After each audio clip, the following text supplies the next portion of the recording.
I hear you. I hear you, CJ. There's nothing wrong with being out in the community campaigning. I've done That's that right. many a time myself. Yes, sir. So, while we're waiting on her, there is an issue that people are talking about on the next door that if you may want to go over about the reducing the budget 4% each year, or however it's stated on your platform there. I Give us a saw little somebody insight ask on that. about that a little while ago, and I responded to them about that. So, CJ, what exactly are they concerned about? What upsets them, and do Um, they like it, not like it, or don't understand how you reduce a budget? I think it's they don't understand how they're reducing it, and they're thinking about that the school budget will be left with nothing. I think that's How their concern. the school budget will be left with nothing, reducing it by 5% when it's a $222 million budget. That's Mm-hmm. hardly nothing, right? So All this right. is what you do. There's always fat Hi, and Oh, hey, how are you? good. Is Yes, Larry ma'am. really there? I'm Hi. here He and I'm is. talking actually right now. Like CJ Uh, asked me a question.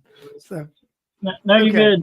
Go ahead. So so so when we're looking at the 5%, this is what we looked at. And I've talked about this many a times on my show and in other places. So Mm-hmm. there's always fat in a budget, whether anybody wants to admit it or not. There's usually up to 10% waste, whether you want to admit it or not. So, and I've recommended a modest 5% reduction a year in fat. So, one of the things I think we could look at easily and reduce some of the fat is the central office, which is bloated with staff they don't need. So, we look at that. We look at programs that they're paying for that they're not using. We look at all the vehicles that they have in their fleet program over there in their fleet program that everyone doesn't need a vehicle. Those are millions of dollars worth of vehicles and upkeep on that. So Right. there is easily several ways we can cut them 5% a year when we really look at it. Then you look at programs that you don't need that they've stopped using and they're still paying for, personnel that you don't really need that are you've got duplicate positions. So I mean, no one needs to be concerned about that. And then also I talked about maybe the need for I'm not certain what they're doing with grants. I don't hear a lot about grants. I would like to actually have two effective grant writers working at the Board of Education, capitalizing on all the federal and state grant monies that are out there that I don't think that the this Board of Education is actually taking an advantage of it. I've seen Janice shake her head at that. So I know she was agreeing with me with that.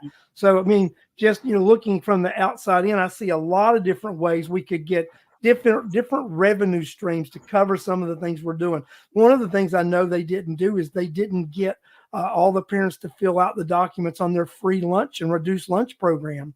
So they lost funding there because they didn't get the documents filled out from the parents and they didn't get the funding that they could have there. I mean, you have a couple people designated to do that. You have the PTA organization help with getting those organizations. Every kid's got a laptop or a desktop. I mean, or a tablet. Load that document to your child's device. Have that go home with them, and their parents be able to fill that out as a downloadable document on that piece of hardware that we send home with them. CJ, there are many ways that we can do it. Thinking out of the box, being proactive. And that's the thing that I don't see this board currently doing, thinking out of the box, being proactive. So, yeah, anybody that's concerned about that, don't be. You got a $222 million budget, and I'm talking about cutting 5% of waste. That's no problem. All right. And there was, while I was talking to Nicole, she was talking about getting her kids registered for school and how big of a headache that was. And like, it would take months down the road. And now we're having these new people coming in. So how would that affect, when you get better registration for the kids? So it'd be well, CJ, I mean, what new kids are coming in? I mean, those houses are still empty, and I don't know what they're talking about. There are no new kids coming in. The enrollment has went down the last several years. We're 2,000 students down from COVID. So, and I don't see that number going back up. And I can attest to the horrible enrollment process. My daughter's children, when they came originally from Newton to Rockdale, and she started when they were still in the Newton County schools when before that school year ended, she knew she was moving. And they still started late in Rockdale because Rockdale had not completed their enrollment over the summer. So we were talking about 3 months, and those kids, my grandkids, still started school 2 weeks late because they weren't enrolled. We definitely need to look. Yeah, Janice, that's reality. Go ahead. And that does surprise me. But as a school, we collaborate with them, especially for students within the Georgia Pre-K program. We host a lot of the Georgia Pre-K programs at Peachtree. So part of our transition is that we do work with parents to make sure that they're registering the kids now. You can imagine the chaos that ensues when people wait to the last minute. And honestly, people don't know and think about the importance of keeping up with a birth certificate, social security card, proof of residency, because even when we register for Georgia Pre-K, there's like 6 different documents we need. And it is a little bit of a challenge to get those documents in order. So, I also think that when people move a lot, that it becomes even more problematic to go back to where you moved from and get those documents. So that complexity is challenging. It's the first time really a lot of parents have had to do that. So there is some challenge there, but I do know that they have parent liaisons once you're in the school and things like that designed to help with a myriad of things, but lots of challenges. Yeah, it can be. And my daughter had all of that stuff ahead of time, Janice, and he actually had her lease agreement already in advance, and she had all those documents, and it just did not flow smoothly. And the school blamed the board, and the board. That was when my daughter first came to Rockdale years ago. My daughter moved to actually up next to Oconee. She actually is in Jackson County, right? Okay. Janice, that was a very smooth transition. No problems. It went fluid. I mean, it is night and day difference in the school system there. And then my grandkids, there are a few issues that we have with some traumatic incidents that occurred, and just the support that she's got there versus the lack of support. And I'm speaking firsthand from a grandparent of children who had needs that did not receive quality treatment at Rockdale County school system. And they can say, well, Larry, you're running for office, all this nonsense they want. But that's reality. I'm actually one of many people who in Rockdale County experienced the inadequacies of this system, and knows that somebody like me who might shake a few trees or bushes needs to be in that school board that will not mind getting in trouble themselves to make sure that you get your services you need. Right. Well, as I've mentioned to a couple of the board members, I think it would be so great for them to be able to have that conversation, like a parent forum, so they could ask direct questions. The challenge is, I mean, even when I was going to come to the board meeting the other night, Larry, I was like, oh, it must be at a later time because there were so few cars in the parking lot. And I was like, well, I'll just come back later. So I was surprised the poor attendance, but then again, it is the summertime. So, that creates its own challenges when we can't get people to meetings. So they need to, keep working on how you do outreach, because I know even at the meeting down at Honey Creek Elementary that we went to for the zoning hearing, there was a great turnout. And I always think of Honey Creek Elementary as a school with great parent engagement and things like that. But I don't know how often the board members actually get to meet with the families directly as a group and have a format like that. Well, I intend to have my community meetings, and they're going to be listening meetings, because I am very much aware that if I'm elected, I will not be speaking for the board, because that's actually state law. But state law does allow me as a board member to actually have meetings and have discussions with people about policies that the board has passed in open, and discussions the board has had. So, I mean, I won't be telling them that the board is going to do anything or I'm going to do anything. It's going to be more of a listening session. And then also these sessions are going to be streamed also, because I have a facility that has agreed to let me, a church that's agreed to let me have the meetings there, and they have streaming capacity. So I will be streaming those meetings also. And I will be inviting up to 2 members to come to those meetings with me, and I'll rotate them, because only 3 of us will be allowed to come to the meeting at a time, because we'll to make sure we're in compliance with the Open Meetings Act. Correct. Okay, good. So, Janice, we had a lot of fireball happen this past week with the chairman. Would you like to respond a little bit to that? And since I don't know if you had to since then, so if you have any thoughts on what happened at the meeting there and how he responded to the citizens. Yeah, so I mean, I was really surprised. I've met Nicole and talked to her and communicated on a couple different occasions, and she is so bright and really, I think, has a lot of good ideas. But as any homeowner would feel, she's extremely frustrated, and so I think the level of disrespect, not only to her, but just the way that he called the staff up, left me a little unsettled as well. Yeah, well, I didn't get the point of that. If anybody did, please explain.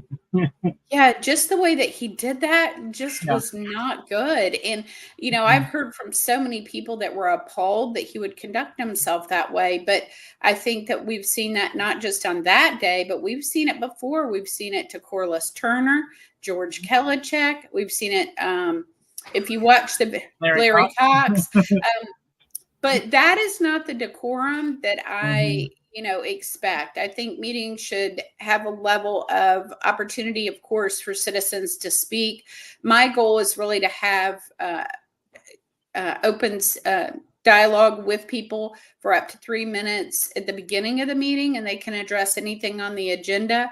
Of course, I expect them to, conduct themselves with a level of, kindness and things like that, because really we're all in this together, and I want to make sure that we find resolution with problems. Sometimes there are no resolutions, and those are the hardest situations. But when I was on the county commission for 8 years, I think we did a great job of trying to find solutions, resolve issues with people in the community. Probably the hardest thing one of the hardest things was stormwater, and when that legislation came down to counties, we were really left trying to define what that looked like and how to resolve a lot of the issues. But that issue is going to be even more complicated with all the construction that we're having, and it will leave possibly other people in the same situation. Nicole and all of her friends who are residents in Mountain Valley Estates are experiencing right now. And when you see and hear the stories from the different residents there, it's truly heartbreaking, especially because there is such a large financial cost that may or may not be covered by people's insurance. And so I'm surprised the county hasn't put an injunction in place when they went inside the buffer zone and were creating some of these issues. Well, I mean, I think you might have heard what Nicole said on CJ's show, Jenny. She actually said, in some of these conversations that were supposed to be off the record, the county doesn't want to correct it or admit liability now is what the problem is they don't want to do any, they really feel they can't do anything because it admits liability if they do. Well, that's right. And really the practice is anytime somebody either brings up an attorney or says legally maybe there's recourse, you immediately stop conversations. That's why I try and coach people to be very careful about how they interact with, elected officials and those representatives from the government, because a lot of times, that stops progress and that could drag something out for years. And at that point, you're already out of the money. Your house is ruined. And I know especially Phil Norton's wife is in a situation that's pretty serious. And I knew him personally, and he served Rockdale County for 37 years. And it's pretty heartbreaking to know that all that hard work and his widow is not able to find, a clear pathway on how to resolve it. And so that's heartbreaking, especially. So but yes, that was a horrible experience. And I think, I know on my page alone, I've had over 17,000 views on that video. Yeah, mine too. It's gone up. Yeah. You talking about Nicole's thing? Yes, with the chairman. I've seen different feeds of that, and they all have thousands of views. Yeah. So that's very interesting, and it's I think it's telling. And I'm gonna be honest with you, this late in the game, that does not help. It does not help the that incumbent, and there's already an anti-incumbent movement within the county And then when you've got the incumbents doing that, and then also another thing they're trying to do at the last hour too, Janice, you've seen it too, is this flurry of all of the incumbents trying to pretend they've not raised taxes. And that goes to Mandy, Sherry, and to Oz. All of them spouting this falseism that they don't raise taxes. And that's every one of them. I actually don't know that I've heard Oz say he hasn't raised taxes. All I've heard him say when they asked for 2 ways to cut the budget, he said to educate people in the community is what I heard. And I thought, wow. So there was no viable option given for how to cut the budget. And I think that really lends itself to the disrespect to the taxpayers. Like, I mean, he has full access to more staff than we've ever had in the history of Rockdale County. Yeah. And he's got a director for this, that, and everything else. And I just can't believe that there's not a better way to say, hey, we're cutting the budget in these manners, and meeting with the department heads to figure out a way to make that happen. And I've said before, when we were dealing with a recession in Rockdale County, and it was, of course, across the nation, those were dire times, and we had to really look carefully to see how we prioritize what our job was as government. And at that time, it didn't include all these activities and events and things like that. And so we had to pare down and make sure public safety was top priority. And then any other necessary government items. I think then we also had to choose to close the library 1 day a week. But you know what? We were all in it together. So we worked in a conscious fashion to make sure that the residents were taken care of, and that we fully explained what was going on and what the goals were. And people in Rockdale were actually really, really great about it and understood. Well, I'm going to give y'all 3 minutes each to tell why y'all the best candidate for your position. And since Tuesday is election day, it starts at, I believe, 7 a.m.? Is it 7 a.m., y'all? 7 a.m. Yes, to 7 p.m. 7 a.m. to 7 p.m. On election day. And if you don't know your polling place, you can scan that code there, and it'll take you to the place to let you know where your polling place is. And Larry, let's begin with you. Yes, begin with me. So why should you elect Larry Cox? You should elect Larry Cox to the Board of Education because we need to make some drastic changes on how we look at education in Rockdale County. And how do we do that? The first thing we need to do is take a real look. Does this superintendent need to continue in the position of superintendent? In Larry Cox's opinion, the answer is no. And when you look at what the opinion of the board was when they approved his contract a few months ago, it was a 4-3 vote and 3 people opposed. And from my understanding with that, if you would ask those 3 individuals now, if there was a revote, they would vote no today. So just do this. You take those 3 people, you put Larry Cox on that board in January, and we would be removing that superintendent and begin a search for a superintendent who would be able to work with the board in first identifying that there are problems with the educational system and finding solutions to those problems. That's the one thing, because as long as we are in denial that we have issues, we're never going to address them, because we're not going to admit that we have them. Then when we look at our budgeting, the budgeting has to be done differently. The budgeting needs to be done from the schoolhouse up. We need to budget from teachers, parapros. We need to budget from the schoolhouse up to the central office. And that's how we will also cut the budget. We will I would recommend zero-based budgeting, because one of the board members told me that they've looked at like 3 past budgets, and a lot of the budget they could tell is copy and pasted, because it's the exact same line items that are in there that are just copied and pasted from the last 2 previous budgets. So that means they're not doing their due diligence, going back in there and reviewing actually costs. They're just copying and pasting and then adding percent. I've worked at big corporations and they've done that many a time. This is your budget for next year. We added 10%. That's what the budget is. So we've got to really look deep at the budget. Then we've got to look at school security. We've got to look at discipline in the classrooms.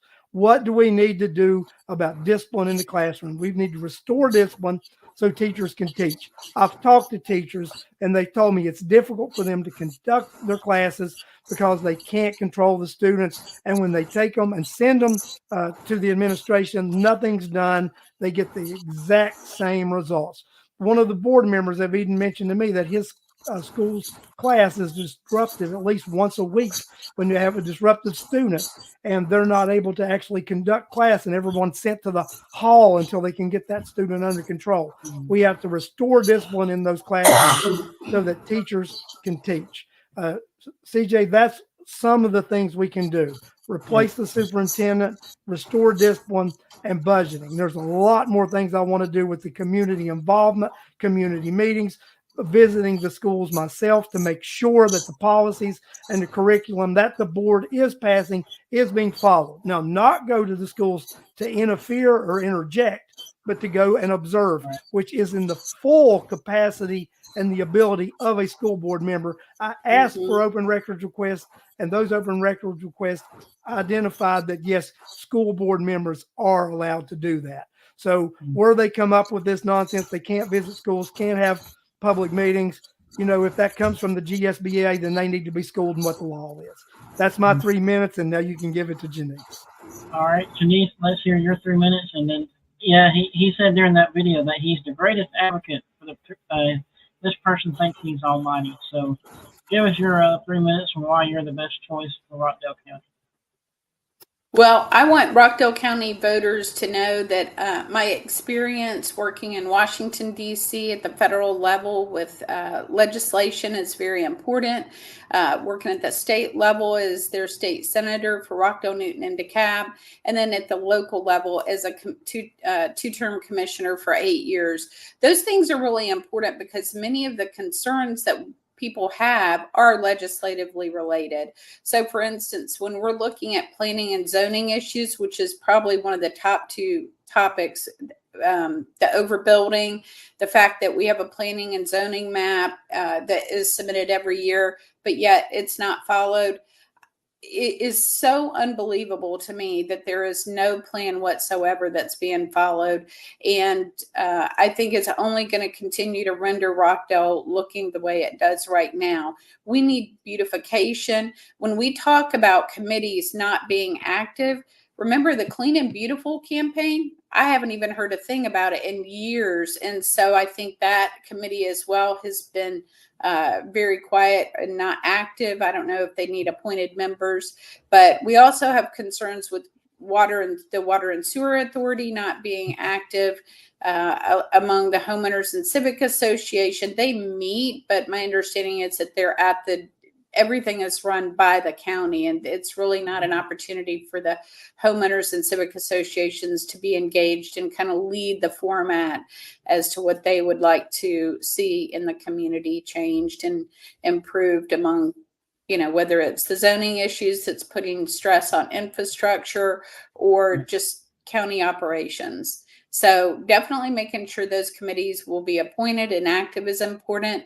And let's not forget the ethics committee that had all the legislative piece planned, approved, and appointed, and then it has not been used in years. Additionally, I will work to make sure that we look at the budget. We'll start the year off with a forensic audit, and that will give us a baseline to work with. I'll meet with directors and the department heads, and we will formulate what the real needs are in the county and how we can achieve the goal but work more efficiently. And so if there's any opportunities for technology to intervene and help us, if there's also opportunities for us to reduce the needs of the community staff, of the department staff wise, we will look and assess that. My goal really going in is to put a hiring freeze in place for all non-essential employees. So that would not touch law enforcement needs or first responders like in the fire department. But we have just continued to have a bloated government that has layer upon layer of unnecessary staff members that we could do without, in my opinion, based on what I have looked at. But I will not be reducing jobs when I go in. We'll be assessing and looking at what the needs are of the community. And then the other big thing is just ongoing beautification in the community. And that's really going to take a collaborative effort with our property owners in the county. That's everybody from the owners of the shopping centers to any of the businesses in the community. It's going to take a real effort to get those things going. Right now, we've increased code enforcement, but I don't see any notifications to business owners about the exciting opportunities to work in a collaborative effort to improve our community. We've also dropped what used to be a program that they would recognize businesses of the month who really did a great job aesthetically and were good partners in the community. And so even restoring something like that would be a help towards getting closer to our goal. And these concerns are the very concerns I hear across the county, different socioeconomic levels, people of different races and backgrounds. They all see what we see, which is a lack of true beauty in our community and a lack of planning. Yeah, and also on the show with Nicole, she was talking about, she saw that we had an ethics board, but there's nobody there.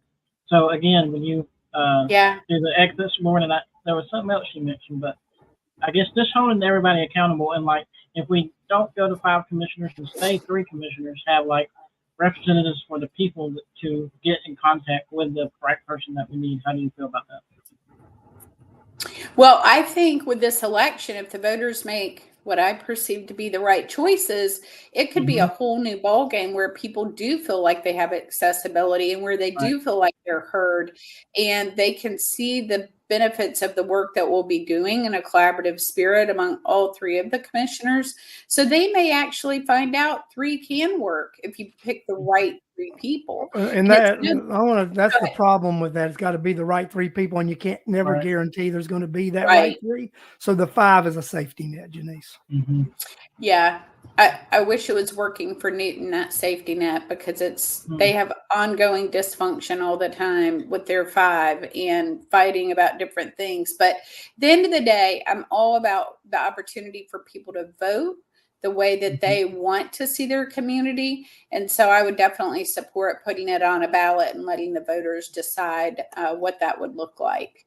And I do feel a little bit better about our delegation in the General Assembly, and that they might actually be able to get something passed this time and stay focused on Rockdale County and what our needs are. So and on the show too, within 90 days, I'll bring y'all back. I know y'all be busy with the school and chairmanship once y'all are in, but I would like to bring y'all back on the show and give an update as things are going on. And how would y'all feel about that? Oh yeah, that would be great. Well, you got to remember, when we're successful Tuesday, we don't take office till January, CJ. True. So 90 days after January. Yes, but the good thing will be that for me, I would have a greater level of access to information, and I think that given that, we would be able to go ahead and appoint to the Citizens Oversight Financial Oversight Committee, and then my intent is to also appoint the Business Recruitment and Planning and Zoning Committee. That would be one committee. And so for those 2 committees, I am looking for people that are experts in their field in the business, financial, and government funding arena. We have a lot of talent throughout Rockdale, so I'm looking for volunteers with that type of experience for the Citizens Financial Oversight Committee. And they will also look at best practices for procurement, how to make sure that we engage people from a diversity standpoint and a quality standpoint for contracts and things like that. And I know that we do have some policies in place, but it never hurts to look around at other communities that are leading the way and make sure that we're adopting those best principles. And then for the business recruitment, that people that have been in the business world at different levels of, small, medium, and larger size corporations corporations, those type of people with that experience, the ones that are so interested in making sure that we have better restaurants and, retail experiences, people with that kind of background would also be very helpful. All right. I got a couple questions in the chat. Who does the BOC answer to? If anybody The board knows of that. the Board of Commissioners really answers to the citizens in the community, and that is, the Ethics Committee was supposed to be a measure that allowed for any concerns to be submitted to the Board of Ethics, and then they would hand out decisions, penalties, fines, any of those things. But as it sits right now, only the citizens, really only the voters, get to decide the penalty for not listening and the penalty for disrespect, not managing a budget, not properly carrying out the goals of the community, and improperly planning and zoning issues.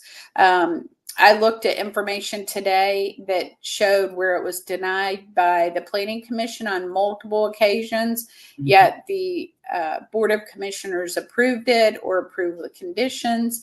And so I think I mentioned before that one of my goals is to make sure that the Planning Commission and the Board of Commissioners has excellent training to ensure our future success and really focus on that planning and zoning map and sticking to it. And I think we'll see an enhanced response with the way things are handled in Rockdale. Now, let me clarify that I am not trying to block people from business aspirations in Rockdale at all. In fact, I want to strengthen the businesses we have here and bring more people on board that can really grow their business. But right now, I think that if we can make anything streamlined in the business office, we should surely do that and have quick response so that people can get their licenses quicker. I do know that even someone down at in the Honey Creek area, he is opening a new store, and it is like a ice cream icy place. It's called Pelicans. He has waited a very, very long time to get his business license, and that held up progress for him. So fortunately, I just found out that he has been able to proceed and get his license. So that's pretty exciting. But when you're a small business owner and your opening is delayed 2 weeks, 3 weeks, 2 months, that is very expensive for people that are shelling out a lot of money to get their doors open. You give me his information, I'll get him on the show so we can get him popularity here in Rockdale County. Oh, that would be great. Yeah. So I asked this question to Denise about transitioning, but I want to ask more like, do you think you'll have problems with the party itself when you come into office, when you have problems with them instead of the chairman itself? How do you feel about that? You mean from the Democratic Party? What problems would I expect? Yeah. Well, I think that, the beauty in America is that voters have rights. And the Democratic Party champions that. And so I think that the people's will should be done this Tuesday, and that the Democratic Party, just like any other party and group, should listen to what the taxpayers and the citizens want. So I feel prepared to work with everyone in Rockdale, and that includes the Democratic Party, Republican Party, independents. It really, I've never had that as a central question when I've worked with residents to find solutions. So I will reach across the table to anybody that is willing to work together for the betterment of Rockdale County. And Larry, find any problem working with the transition team when you get in office? Say what? The transition team, do you think you have any problems when you get in office? No, I don't think there's going to be any problem. And we won't have a transition team because the board is already established, and it's just one board member coming on. There are required training that I have to take, 15 hours of continued educational training that you're required to take as a board member before coming on. So I will take the required training before I come on. I will do more. I will ask more questions than probably anybody who has ever came on that board before. I will be visiting the central office. I will be gathering data. I will be gathering information. I will come into that office on day one. I will guarantee you more prepared than any person who has ever entered that board before. And this question is to both of y'all. What would you do if not elected?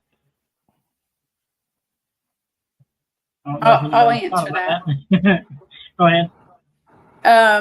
Well, I'm a positive thinker, so I like to think with that Right. in mind. We all are. But I mean, I will continue to do what I've done all these years, which is problem solve for people. I mean, I'm still helping people get all kinds of documents and, you know, driver's licenses, people with issues like that, connecting them with resources that are, you know, meaningful to them and help them, you know, be able to get jobs and provide for themselves.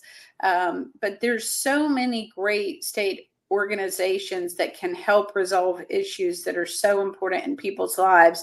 So I will, of course, continue to do that. I will stay active with Peachtree Academy. I'll also be active with Rockdale Emergency Relief, which is an organization I'm very passionate about. And we are able to help people not only with food security, but rent and utility assistance as well. And so it's a great organization, and Sandra Jackson-Lett does a fabulous job as our executive director at Rockdale Emergency Relief. But there's other committees, United Way, a variety of other things that I do in the community. And of course, one of my favorite things, just being a mom and wife and loving, you know, being able to be around my family. So. All right, Larry, what do you do? Well, CJ, I'm still going to do this even when I'm elected, but you know that I've got this little show called This Week from Rockdale, yes, you know, and a lot of people watch it. Mm-hmm. People who like me watch it, and people who don't like me watch it. So I will continue doing that show. If I'm elected, I'm going to have to modify some of the things I talk about. I will not be able to talk about as much Board of Education stuff as I have in the past. But let's just say I would not get elected. I would continue my advocacy through my This Week from Rockdale. I am also, whether elected or not, I am working on a draft of some legislation that Miss Angela Moore, Representative Moore, has agreed to carry as far as a senior exemption for Rockdale County students. And one might remember when the last addition to the exemption was passed, it was an additional $15,000. That came from a petition that the Rockdale voters started that modified into that. I've spoken to Ken Holmes, the other founder of the Rockdale Voter. He and I are, after the election, we are actually going to modify that legislation, add some income test things to it, and we are going to send that to Miss Moore. And we expect to be working on that senior tax exemption for Rockdale County citizens this coming legislative session. And that's whether I'm elected or not. Just because I'm elected to the school board doesn't mean I have to quit being a citizen. Right. And I won't be, because a very wise member who's not on the school board gave me some advice. Not on the school board anymore, but he said, Larry, you'll always have to remember this. Are you acting in your official capacity as a school board member? So when I'm working on legislative issues, I will not be working in my official capacity as a school board member. I'll be working in my official capacity as Larry Cox, citizen of Rockdale County. So I will continue my citizen advocacy, which I've worked very hard on here in the last few years to help advocate for citizens' tax rights and just their rights in general. I've also told Chairman-elect Ms. Van Ness that when she is elected, if I don't make the cut, I would be willing to serve on any board that she deemed necessary for me to serve the community also, CJ. So I'm going to be there serving the community like I always have, offering solutions, offering resolution. And I am going to keep a very close eye on this school board and make sure everybody who's supposed to live in this county stays in this county. There you go. Well, I appreciate y'all coming on the show. And again, voting day is this Tuesday. It starts at 7 a.m. to 7 p.m. Again, if you don't know your voting place, you can scan that code right there, and it will take you straight to the place where you need to go to find out where you vote. Again, I appreciate each one of y'all. Yes, ma'am. CJ, is it possible before we end to watch Mhm. that little fire station video that I posted? I think I did have that up. Let me, I can get that up for you right quick. Yeah, I was going to ask you about that. You have any thoughts on that before I Is pull it that the up? grand opening of a station that's not open? Yes, Yes. yes. So I'll describe it as you look for it. But I was on the way back with my daughter, and she was driving last night, and it was just dusk, so I could see all the lights on. And I was always raised you turn the lights off when you leave a room. Well, they were all on last night, and I was like, turn around, let's go back. And I couldn't believe it because I, of course, expected you have a grand opening, you have fire trucks in there, that maybe you also would have some staff or maybe not a dumpster in the parking lot. So anyway, let's watch it. Hi, this is Janice Van Asher, candidate for chairman of Rockdale County. On my way home from a wedding, I stopped by fire station number 10 because I know they had an open house on Monday, June 10th. And I was shocked to see that we had an open house with inflatables and food and games, and yet this is our fire station. You probably can see there's no fire trucks, there's no staff, and there's nothing but supplies to finish the job. Just makes me wonder why in the world we bother having a grand opening and spending money on any extras when we don't have a staffed fire station and we're understaffed at other stations in Rockdale. Please vote Van Ness. Get out on Tuesday, June 18th from 7 a.m. to 7 p.m. And let's stop the shenanigans and get down to business in Rockdale. All right. CJ, before we go, I got one last word. Yes. Just look at your tax bill. It doesn't lie. Mm-hmm. Yep. Did you want to add anything to that, Denise? I think that people are getting more informed, and the valuations when they came out, people were shocked. And I think sometimes you can lose touch with citizens until situations like that come up and you understand that Grandma Sue is simply looking at what she paid last year. And let's say her tax bill was $1,100. And this year she's expected to come up with $2,400. It's just unacceptable. And so what's happened is I spoke to a woman yesterday, and she's got a small business in the mini mall right off Old Salem. And she was telling me that her Part B is being taken away for her and her husband. And apparently this is an issue affecting a lot of citizens. So that Part B is now going to be deducted from their Social Security checks. So it's $170 difference per person because it affects her and her husband. They're both disabled. So you can imagine how, like, they're panicked. What in the world are they going to do trying to come up with the $340 they're now responsible for Medicare Part B? But now they're supposed to come up with a tax bill that is just staggering. And, we had a tax sale in June. I think there's another one scheduled in July. But as somebody posted, that could be you. That could be a real person having to have their house on the tax sale list. And so we need to be conscientious. And that's the way I've always operated, and that I've looked at the budget, is I take that responsibility very seriously. And I ask a lot of questions because I want to make sure that what we're doing with their tax dollars is beneficial. Years ago, when we started SPLOST, many, many years ago, I was an advocate for putting the penny sign up so people could visibly see this road was just paved with your 1 penny at the register, because that helps people understand how they're getting the credit for host, how they're getting the SPLOST dollars that pay for projects. And, for this new courthouse, about 19-20 million of it is through SPLOST. It's going to be funding, it's supposed to fund the rehabilitation of the current courthouse and make it compliant with ADA regulations and improve safety. That's what it's supposed to do.